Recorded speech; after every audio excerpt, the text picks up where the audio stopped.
Bonjour, bienvenue à tous et aux 14h de Radio J. Steve Nadjar au micro. Je suis ravi de vous retrouver pour cette demi-heure d'information et de décryptage. Vous pouvez nous suivre à la maison, au travail ou en voiture sur votre poste radio, mais aussi sur vos smartphones ou tablettes. C'est tout simple, il vous suffit de vous connecter au site ou à l'application de Radio J ou de nous suivre en vidéo sur Facebook. Au sommaire de cette édition, le déplacement historique de la première délégation officielle émiratie en Israël. Plusieurs annonces ont été faites ce matin par Benjamin Netanyahou, notamment en matière de visa pour les citoyens des deux États. On en parle dans quelques instants dans le journal, puis dans le direct de Jérusalem avec Pascal Sunshine. L'hommage national à Samuel Paty. Demain, Emmanuel Macron adressera un message de soutien au corps enseignant dans la cour de la Sorbonne à Paris. Quelle réponse apporter face à l'islamisme ? C'est la question que je poserai à mon invité du jour, l'éditorialiste et romancier Franz-Olivier Gisbert, aux alentours de 14h15. Et puis juste après, comme tous les mardis, la chronique Israël Business en compagnie d'Éric Léhune. Voilà, vous savez tout du sommaire. Tout de suite, le premier bulletin d'information de l'après-midi. Gabriel Attal, bonjour. Bonjour Steve. La délégation des Émirats Arabes Unis est donc arrivé en Israël ce midi pour mettre en œuvre l'accord de normalisation signé le mois dernier à Washington. C'est la première fois que des ministres émiratis se rendent dans l'État hébreu depuis que les deux pays ont annoncé leur normalisation des relations le 13 août et que ça a été signé le 15 septembre dernier. La délégation a été reçue à l'aéroport Ben Gurion de Tel Aviv par Benjamin Netanyahou, par le ministre des Affaires étrangères Gabi Ashkenazi et par le conseiller à la sécurité nationale Meir Ben Shabbat. Le premier ministre israélien a salué un moment historique en affirmant « c'est un jour de paix glorieux ». On l'écoute. Today, we are making history. Aujourd'hui, nous écrivons l'histoire qui perdurera sur des générations. C'est la toute première visite officielle des Émirats Arabes Unis en Israël. C'est la première fois depuis la signature des accords historiques à la Maison-Blanche que le gouvernement d'Israël et les Émirats signent des accords de coopération concrets et pratiques. Et après cette prise de parole de Benjamin Netanyahou, des représentants israéliens et émiratis ont signé 4 accords concernant la protection des investissements, l'aviation et la coopération scientifique ainsi que les visas. Gabriel, en quoi consiste cet accord sur les visas précisément ? Il s'agit d'un traité d'exemption de visa. Il permettra aux citoyens des deux pays d'entrer sur le territoire de l'autre sans avoir à demander de visa. L'accord n'entrera en vigueur qu'après sa ratification par les deux pays, un processus qui nécessitera un vote à la Knesset. Et puis aux États-Unis, Donald Trump a ouvert la voie au retrait du Soudan de la liste américaine des États soutenant le terrorisme. Le nouveau gouvernement du Soudan, qui fait de vrais progrès, a accepté de payer 335 millions de dollars aux victimes américaines du terrorisme et à leurs familles. Une fois versé, je retirerai le Soudan de la liste des États soutenant le terrorisme, a écrit sur son compte Twitter le chef de l'État, Donald Trump. Aucun calendrier n'a en revanche été indiqué. Khartoum a salué aussitôt cette nouvelle. Ce retrait du Soudan de la liste américaine des États soutenant le terrorisme pourrait ouvrir la voie à une normalisation des relations avec Israël.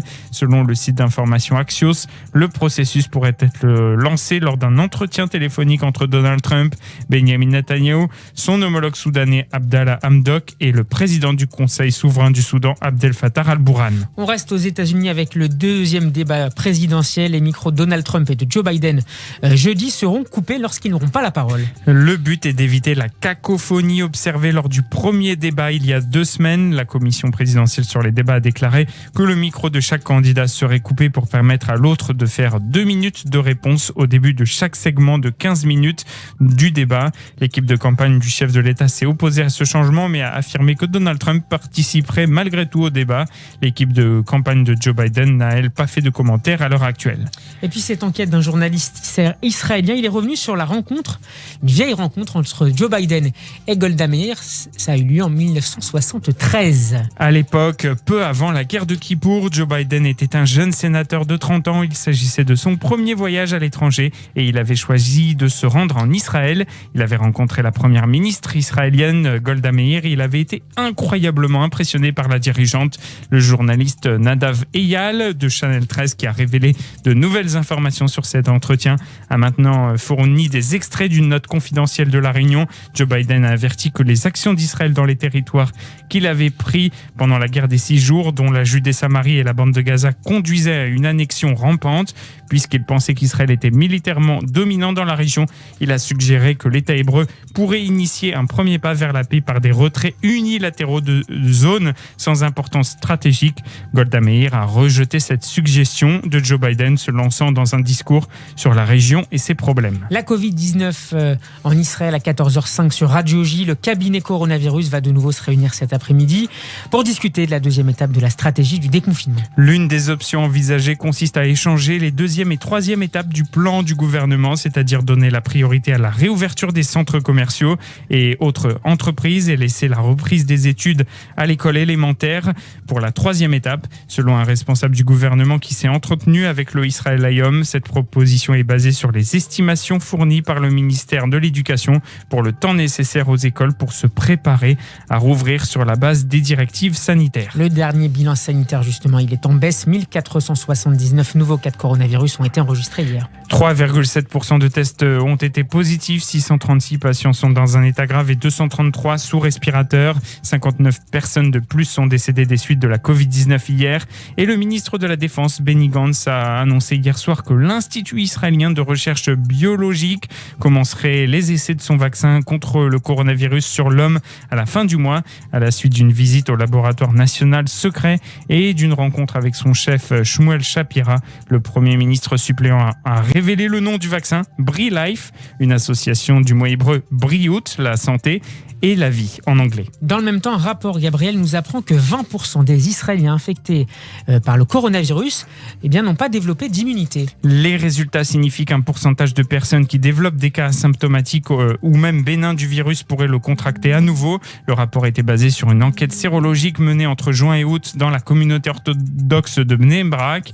L'enquête a également révélé que le nombre de personnes testées positives pour les anticorps augmentait avec le nombre de patients malades, ce qui n'était pas proportionnel. L'actualité en France maintenant, quelques jours après l'assassinat du professeur d'histoire Samuel Paty. Un hommage national lui sera rendu demain soir dans la cour de la Sorbonne. La cérémonie se déroulera à 19h. L'enseignant recevra la Légion d'honneur à titre posthume, a annoncé le ministre de l'Éducation nationale Jean-Michel Blanquer ce matin sur BFM TV. Le professeur sera également fait commandeur des Palmes académiques et Emmanuel Macron se rend cet après-midi à Bobigny pour y présider une séance de la cellule de lutte contre l'islamisme et le repli communautaire et faire le bilan des résultats en Seine-Saint-Denis, accompagné du ministre de l'Intérieur Gérald Darmanin, a annoncé l'Élysée. Jean-Michel Blanquer qui veut également marquer le coup à la rentrée scolaire, Gabriel. Le ministre de l'Éducation nationale souhaite qu'une minute de silence soit respectée, mais également que des débats soient initiés à l'école. Une séquence éducative s'ouvrira le 2 novembre, le mardi prochain donc. L'ensemble de ce qui se joue derrière cet assassinat, autrement dit la protection de la République, je dirais même la contre-offensive de la République, doit être expliquée aux enfants, a ajouté Jean-Michel Blanquer. De son côté, Gérald Darmanin a demandé la fermeture de la mosquée de Pantin. C'est ce qu'a annoncé le ministre de l'Intérieur hier soir au journal télévisé de TF1. Le lieu de culte musulman avait notamment relayé sur sa page Facebook une vidéo dénonçant le cours sur les caricatures de Mahomet de Samuel Paty, le professeur assassiné vendredi dernier. La mosquée sera fermée 6 mois, a indiqué le ministre. On écoute Gérald Darmanin hier à TF1. Nous allons tirer toutes les conséquences d'associations qui ont pu aider à relayer le message, par exemple, ou à justifier cet acte absolument inqualifiable. Et donc, j'ai demandé au préfet de la Seine-Saint-Denis de faire fermer la mosquée de Pantin, puisque son dirigeant a relayé le message qui consistait effectivement à dire que ce professeur devait être intimidé, en relayant d'ailleurs l'adresse du collège. Autre ministre active dans ce dossier, Marlène Schiappa, a rencontré ce matin les représentants des réseaux sociaux. La ministre déléguée chargée de la citoyenneté s'est entretenue à 10h avec plusieurs cadres des réseaux sociaux, dont des représentants de Twitter, Facebook, Google, TikTok ou Snapchat. Le gouvernement entend améliorer la lutte contre la haine en ligne après l'assassinat de Samuel Paty, suite à la publication de vidéos sur Facebook, Google, Twitter ou encore WhatsApp. Justice avec la 8e semaine du procès des attentats de janvier 2015 qui se poursuivait ce matin. Michel Zarbib couvre l'audience pour Radio J. Bonjour Michel. Bonjour Steve, bonjour à tous. C'est au tour donc de Michel Catino, aujourd'hui l'ami de Carassular dont nous parlions hier, à être interrogé. L'homme est né en 1952, c'est le plus ancien détenu dans le box des accusés. Il est en prison depuis le 2 juin 2017. Il encourt 20 ans de réclusion pour participation à une association de malfaiteurs criminels. Il lui est reproché des liens avec Koulibaly, le tueur de l'hypercacher, et les accusés Polat, Abad et Martin Martinez dans le but de rechercher et fournir aux terroristes des armes telles que des fusils d'assaut, des pistolets automatiques, des lance-roquettes, des chargeurs, des munitions et des gilets pare-balles. L'individu a reconnu ce matin avoir transporté un sac. Il pense que c'était des stupes. Il a été payé 500 € pour ce transport. Michel Catino affirme à la cour que c'est Ali Reza Polat qui a mis le sac dans la voiture et c'est Miguel Martinez, un autre accusé, qui l'a récupéré. Pour lui, ce n'était pas des armes, il n'a pas touché le sac. Sa vie à lui, c'est les jeux, le casino. Il assure ne pas être au courant des attentats, que le 9 janvier. Il ne regarde pas la télé, ni rien. Le 7 janvier, justement, pose un des avocats des parties civiles. Vous appelez Abad juste après l'attentat de Charlie. Pourquoi cet appel ? Après cet appel, la ligne ne fonctionne plus de votre activité. Là encore, Michel Catino botte en touche. Il ne sait pas, il s'agace de toutes les questions. Il considère que ce sont des pics.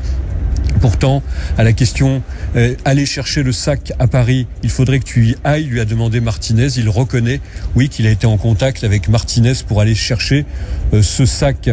Je ne suis pas concerné, il y a des gens qui meurent tous les jours. Moi, les faits divers, ça fait 2, dit encore Catino. Des personnes sont venues à la barre, elles ont vendu des armes, elles sont libres. Certains ont été les mentors de Kouachi, ils sont libres. Je ne comprends pas comment la justice fonctionne. En l'occurrence, déclare Michel Catino, qui continuera à être interrogé donc cet après-midi depuis le palais de justice des Batignolles. Michel Zerbib, Radio J. Du football avec le retour ce soir de la Ligue des Champions, le Paris Saint-Germain reçoit Manchester United. Ce sera un remake du 8e de finale perdu par le club français en mars 2019 côté des hommes de Thomas Tuchel. Il faudra composer avec les absents Marco Verratti, Mauro Icardi, Juan Bernat, Leandro Paredes et Thilo Kehrer. Neymar, Mbappé et Di Maria seront en revanche bien là. Rennes et l'Olympique de Marseille, les deux autres clubs français engagés dans cette compétition, rentreront demain soir. Ils affronteront respectivement les Russes de Krasnodar et les Grecs de l'Olympiakos. Et puis j'ajoute qu'on a également appris ce matin la disparition de l'ancien gardien de but de l'équipe de France, Bruno Martini. Il était âgé de 58 ans. On termine, Gabriel, avec la télévision. La série israélienne très attendue sur la guerre de Kippour a démarré hier soir en Israël. Une série en 10 épisodes dont les droits ont été rachetés par HBO. Elle raconte l'histoire de 4 soldats dont les vies s'entremêlent dans une ultime bataille. Aucune date de lancement n'a été fixée à l'international. Elle s'appelle en hébreu Shat Aneila. Merci, Gabriel. «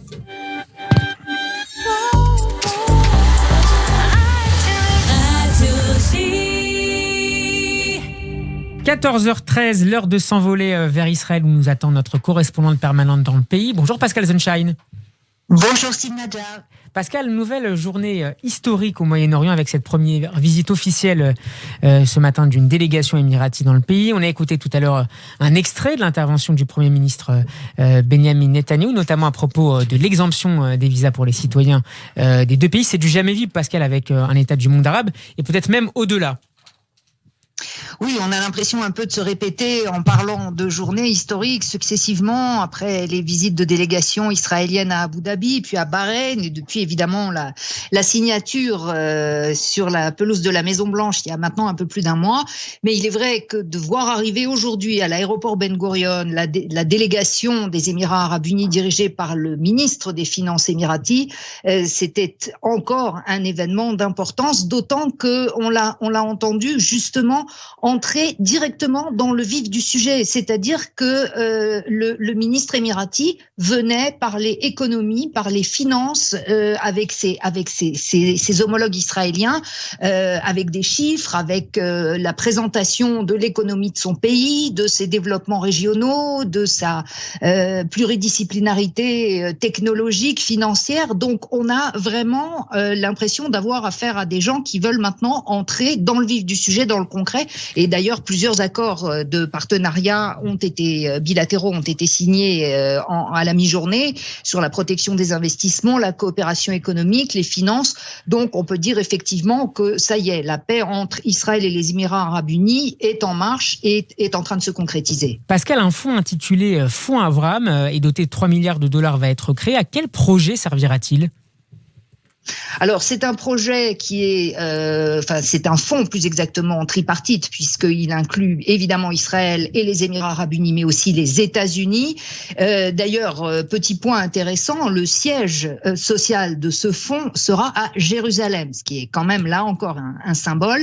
Alors, aidé justement par la Banque de développement américaine, par le DFC, on aura affaire à des projets de développement d'infrastructures, de remise en place d'infrastructures existantes, comme par exemple l'oléoduc qui relie la mer Rouge à la mer Méditerranée, Elat Ashkelon, qui servira à faire transiter le pétrole des Émirats vers l'Europe par un trajet qui est plus rapide que celui du canal de Suez. Également un autre projet qui a été annoncé, c'est celui de la modernisation de tous les terminaux et points de passage entre les territoires palestiniens et Israël. Donc là aussi, on voit à la fois un projet économique et quelque part une reconnaissance du principe de réalité que les relations entre Israël et les Palestiniens restent à l'identique, mais qu'en revanche, on essaye d'améliorer leurs conditions sociales et économiques. Paix diplomatique et donc paix économique. Merci beaucoup Pascal, et à demain pour un nouveau direct de Jérusalem. Bon après-midi. 14h16 sur Radio J. On va marquer une petite respiration dans cette édition, mais restez avec nous. On se retrouve dans un instant pour la suite du journal. On sera en compagnie de l'éditorialiste et romancier Franz-Olivier Gisbert pour parler de l'hommage national à Samuel Paty demain dans la cour de la Sorbonne. Vous êtes bien sur Radio J. À tout de suite. 14h17, merci de nous rejoindre pour cette deuxième partie du journal de 14h de Radio J. Tout de suite, le grand entretien de cette édition consacrée à l'hommage national à l'enseignant Samuel Paty, assassiné par un jeune islamiste radical vendredi dernier. Franz-Olivier Gisbert, bonjour. Bonjour. Merci d'avoir accepté notre invitation. Vous êtes directeur éditorial de La Provence et éditorialiste au Point. Vous êtes également un romancier à succès avec un dernier livre paru au printemps chez Gallimard, Dernier été. Franz-Olivier Gisbert, vous me disiez en antenne tout à l'heure que ce roman, d'une certaine manière, Dernier été, collait bien à la période que nous sommes en train de vivre. Pour quelle raison ? C'est une période complètement folle. Je parle pas seulement du Covid, parce que dans le roman, évidemment, je parle du Covid, mais je parle aussi de l'hystérisation totale des débats, espèce de... Oui, je dirais, c'est vraiment une folie qui s'est emparée des hommes en France, enfin des hommes et des femmes, pas seulement en France d'ailleurs. Mais on le voit partout, on le voit aux États-Unis, on le voit, et puis des guerres atroces comme celle qui est en train de se dérouler dans une espèce de silence généralisé, parce qu'il y a quelques articles, mais pas trop, on en parle peu dans le Haut-Karabakh où l'objectif de la Turquie et des Azéris, enfin de l'Azerbaïdjan, c'est d'exterminer littéralement les chrétiens arméniens du Haut-Karabakh. Enfin, plus exactement de la République de Artsakh. Donc voilà, moi c'est... Vous dites que le débat est fou. Il y a un an, si vous voulez, je sais que la réalité me rattrapait autant. Non, je vais beaucoup plus loin, parce que c'est un livre, c'est une farce, disons, on peut dire aussi un conte philosophique sur ce qui est en train de nous arriver. Mais c'est pour ça que j'espère qu'on va se réveiller. Je suis pas sûr parce que après l'espèce de moment de sidération énorme qui a succédé à la décapitation de Samuel, du professeur d'histoire géo de Conflans-Sainte-Honorine. Bon, après ce moment, je crains quand même qu'on retourne à nos petites affaires comme d'habitude. On a l'habitude des grands drames nationaux. François-Olivier Gisbert, est-ce qu'il y a un risque, par exemple, d'autocensure chez les enseignants après cet effroyable assassinat ? Évidemment. On va pas se raconter l'histoire. Il y en avait déjà avant, puisque vous savez, quand on circule un peu, ce qui m'arrive, je fréquente pas mal de lycées parce que j'aime faire des conférences, être au contact avec les jeunes. Il y a beaucoup d'enseignants qui disent que c'est compliqué. C'est compliqué, tout le monde le sait, d'enseigner par exemple, de parler de la Shoah, évidemment. Et ça avait notamment été documenté par Georges Bensoussan au début des années 2000 dans les territoires perdus de la République. Il y a beaucoup d'enseignants qui décident de zapper, enfin qui en parlent quand même un peu, et si vous voulez, le sujet c'est ça aussi, mais c'est cette espèce d'autocensure qui gagne toute la société. Vous l'avez également il faut écouter les médias. Je parle pas de ceux qui sont islamo-gauchistes comme un grand journal de référence comme Le Monde, ou enfin soi-disant de référence, mais vous savez très bien que vous avez comme ça une espèce de discours apaisant, alors que le problème c'est pas d'hystériser, bien au contraire, moi c'est pas du tout l'objectif. C'est juste de nommer, parce que je pense qu'on réglera les problèmes qu'en les nommant et en les désignant. Voilà, c'est ça qu'on fait pas aujourd'hui. Est-ce qu'on s'est parfois aussi payé de mots face à cette menace islamiste en se réunissant on l'a vu dimanche avec un hommage vibrant à Samuel Paty, mais est-ce qu'il faut aller au-delà de ces rassemblements ? Enfin, excusez-moi, vous avez vu qui y avait. Moi, je ne serais pas allé à cette manif. Je suis à Marseille. Mais quand je vois que c'est pratiquement le mouvement est pris en main par la gauche islamo-gauchiste qui a tenu des propos abjects pendant ces derniers mois, qui en plus avait organisé une manifestation ridicule contre l'islamophobie, d'ailleurs à la remorque de cette association que Gérald Darmanin a décidé de dissoudre. Bon, donc je veux dire, le grand problème c'est ça, c'est-à-dire que on se paye de mots. Il y a un président qui vous dit ils ne passeront pas. Non, ils sont déjà là. Je sais pas, il n'a pas remarqué. Visiblement, il est hors sol. Et puis, qu'est-ce qu'il faudrait faire alors vous évoquiez l'interdiction du CCIF, la fermeture annoncée de la mosquée de Pantin. Qu'est-ce qu'on pourrait faire d'autre ? Bon, moi, je pense qu'il y a énormément de lâcheté. Je pense qu'il faudrait d'abord, disons, inscrire au fronton de toutes les écoles, de le public, partout. N'ayez pas peur. Je crois qu'il faut cesser d'avoir peur. Je pense qu'il faut vraiment finir avec cette lâcheté parce que on va vers une société dont nous ne voulons pas, dont aucun Français ne veut. Donc, il s'agit de réagir. Il s'agit pas du tout de faire la guerre. Moi, j'aime pas ces mots de guerre. Il s'agit simplement de reprendre les choses en main. Donc, reprendre les choses en main, ça veut dire quoi ? Contrôler peut-être un peu plus l'immigration, parce que là, on voit bien que les lycées, notamment, sont complètement débordés. Il y a des problèmes. Je veux dire, on n'intégrera pas. Il y a une corrélation à faire entre cette montée de l'islamisation et une mauvaise gestion éventuelle d'une partie de l'immigration ? C'est pas ce que je suis en train de dire, parce que c'est pas l'immigration en soi. C'est le fait que tout le monde est débordé par le système, que l'immigration arrive de partout. C'est ça le sujet. C'est pas du tout l'immigration n'est pas liée comme ça au terrorisme. De toute façon, la France a l'habitude de l'immigration, il y en a eu beaucoup. Et non, ce qui se passe aujourd'hui, c'est que vous avez d'abord une espèce de chape de plomb sur la société qui fait que enfin, vous savez très bien, on passe contre les blagues. Une grande partie des médias sont plénérisés, c'est-à-dire en fait, acquis à la cause selon le théorème débile qui est d'ailleurs qui était un peu, disons la marque de fabrique d'un journal comme Le Monde où vous savez, on dira par exemple tout arabe est musulman, tout musulman est islamiste et donc être anti-islamiste c'est être raciste. Voilà, c'est ça un peu l'idée. Donc en fait, il faut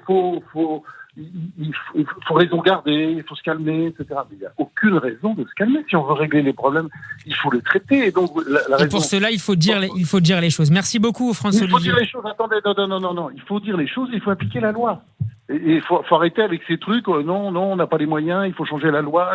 Évidemment, il faut changer la loi. Il faut peut-être même changer la Constitution. Mais en attendant, juste un peu d'autorité et juste l'application de la loi. Je crois que déjà, ce serait une bonne chose. Et on voit bien ça fait longtemps que sur beaucoup de sujets en France, elle n'est plus appliquée. Merci beaucoup, François-Olivier Gisbert, d'avoir été mon invité dans le 14h de Radio J. Et je rappelle le titre de votre dernier roman, Dernier été, paru chez Gallimard. À bientôt.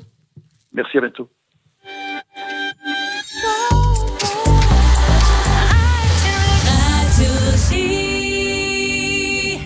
14h24, il est l'heure de retrouver dans cette édition Eric Lewin pour sa chronique du mardi, Israël Business. Bonjour Eric. Bonjour mon cher Steve. Vous nous parlez aujourd'hui Eric d'une nouvelle société israélienne qui cherche à s'introduire sur la bourse américaine. Il s'agit de Playtika. Oui, alors c'est une société israélienne de jeux en ligne appartenant à un groupe d'investisseurs chinois. La société rassemble plus de 30 millions de joueurs actifs chaque mois avec des success stories comme Bingo Blitz, World Poker Stories ou encore Slotomania, bien connus des aficionados des jeux. Ce qu'on peut dire, c'est que le Covid-19 arrange bien les affaires du groupe, puisque quand on télétravaille, on fait également plus de jeux vidéo. Toutes les études le montrent. Le confinement les a aidés. Le confinement les a aidés, les aide, comme il aide des sociétés comme par exemple Netflix. Alors la société cherche à lever $1 milliard auprès d'investisseurs via cette mise en bourse pour une valorisation globale autour de $10 milliards. ce qui ferait, excusez-moi l'expression, une sacrée culbute financière pour les Chinois qui ont acheté en 2016 la société pour 4,4 milliards de dollars. C'est énorme. Énorme, société basée à Herzliya, 11 bureaux à travers le monde avec 4000 salariés. Et là encore, on suivra de près en bourse cette introduction qui promet d'être un réel succès. Aux États-Unis, Eric, la présidentielle se rapproche. Elle aura lieu le 3 novembre prochain. Et une analyse de la banque américaine Goldman Sachs s'est intéressée aux implications de l'éventuelle victoire de Joe Biden pour Israël. Alors vous dites éventuel, mais dans tous les sondages, Joe Biden... 96% de chance, dit-on. Et dans tous les sondages, il est entre 8 et 10 points d'avance sur Trump, avec même des écarts importants. Michigan, Pennsylvania, Wisconsin, tous les États qu'on appelle les swing states. On a l'antécédent Clinton quand même, Hillary Clinton qui nous... On a l'antécédent, mais on a aussi Bob Dole en 96 qui avait 9 points de retard et Clinton l'avait emporté avec 379 grands électeurs. Donc en fait, chacun, selon son camp, trouve des exemples et des contre-exemples. Moi, c'est pas un camp. Non, mais je sais très bien. Alors, ce qu'on peut dire, non, c'est que de plus en plus, les banques américaines commencent à regarder le programme du démocrate. Joe Biden s'est augmenté la fiscalité dans les entreprises et des ménages, un peu détricoté le programme économique de Donald Trump, avec bien sûr la reprise de l'Obamacare, avec la transition énergétique, avec également s'attaquer sans doute aux fameux GAFA, Facebook, autres Alphabet, c'est-à-dire Google, pour plus de régulation de taxes. Et donc, pour la banque américaine, cela pourrait faire baisser le shekel. Alors, vous allez me dire, mais qu'est-ce que vient faire le shekel? En fait, ils ont tracé des droites mathématiques, il y a des espèces de coefficients de corrélation entre l'état de l'économie israélienne et l'état de la technologie américaine, et on se rend compte que quand la technologie américaine a des problèmes, eh bien le shekel a tendance à baisser, et à l'inverse, le shekel se renforce quand la tech se porte bien aux États-Unis, c'est-à-dire le Nasdaq. Donc, comme Biden est vu comme un peu moins positif pour les marchés financiers parce qu'il y aurait une augmentation de la fiscalité, on se dit que ça pourrait faire baisser les Donc techs. ça, c'est la théorie, Eric. C'est la théorie. Alors la théorie sur le papier, elle est claire. Alors moi, je me rappelle un contre-exemple encore une fois. En 2016, Trump est élu président des États-Unis. 92%, j'ai retrouvé des experts économiques et financiers ont dit le marché américain doit baisser de 15% dans les 6 prochains mois. Qu'est-ce qui s'est passé? L'inverse s'est produit. La victoire de Trump a entraîné une forte hausse des marchés. Donc là, on est encore dans l'histoire de Biden.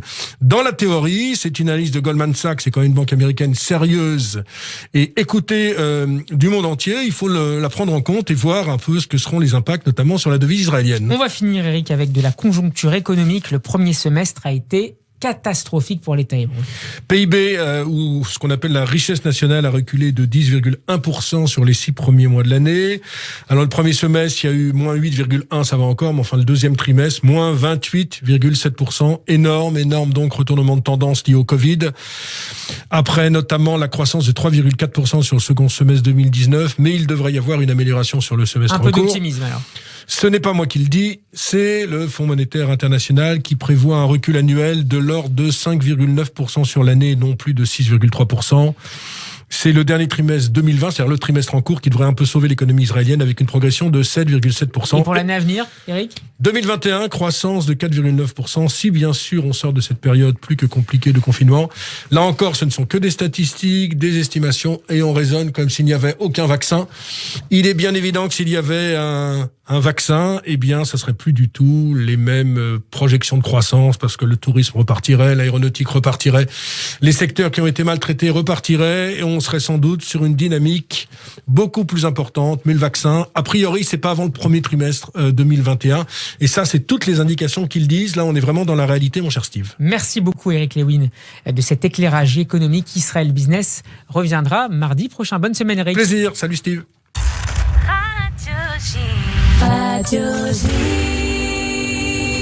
On termine cette demi-heure avec la bande-son du 14h. C'est désormais une tradition. On découvre aujourd'hui un duo étonnant à la saveur géopolitique. Walid Al-Jassim et Elkana Marciano, ça vient d'Israël. Ça s'appelle Alan Bik. Un hommage à ce rapprochement entre Israël et les États du Golfe. Tout de suite, et sans plus tarder, Hélène Schumann s'est installée à ce micro. Bonjour Hélène. Bonjour Steve, j'aime bien la musique arabo-andalouse. Ça va vous faire danser, je n'en doute pas. Merci à toutes et à tous de votre fidélité. Bel après-midi sur Radio J. À demain, portez-vous bien.